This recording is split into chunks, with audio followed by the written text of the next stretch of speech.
Ukraine is Europe, chanted these supporters of closer ties with the European Union in 2013. Now, more than a decade later, the country will begin talks to join it. Ukrainian serviceman Yehor Sobolev has backed the effort since those 2013 demonstrations.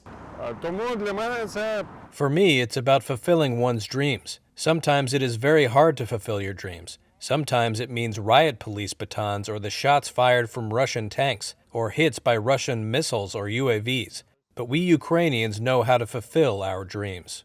Before joining the military in 2021, Sobolev was a lawmaker who worked on legislation that formed the foundation of Ukraine's anti-corruption infrastructure, central to securing financial aid and backing for Kiev's integration with the EU. Prior to that, he was a prominent figure in the Maidan Revolution that toppled Ukraine's president in 2014, after the Russia-backed leader broke a promise to develop closer ties with the EU. The launch of talks, though largely ceremonial, is an important step for a nation that has spilled blood and pushed through the reforms required in its pursuit of EU membership. Ukraine filed its request to join the EU days after Russia's full-scale invasion in February 2022. It sees membership as validation of its fight to embrace European values. Ukraine cleared initial hurdles to accession in December by showing progress in fighting corruption and rebuilding its judiciary, among other areas the EU considers fundamental. But Sobolev believes it still has work to do. I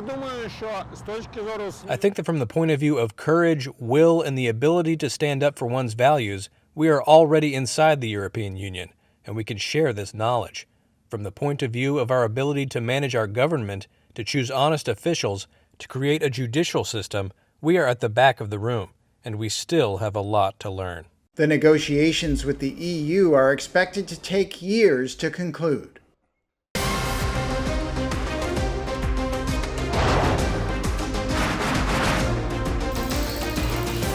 On the show today, the T20 World Cup bandwagon fans moved across to the West Indies. What can we expect from this?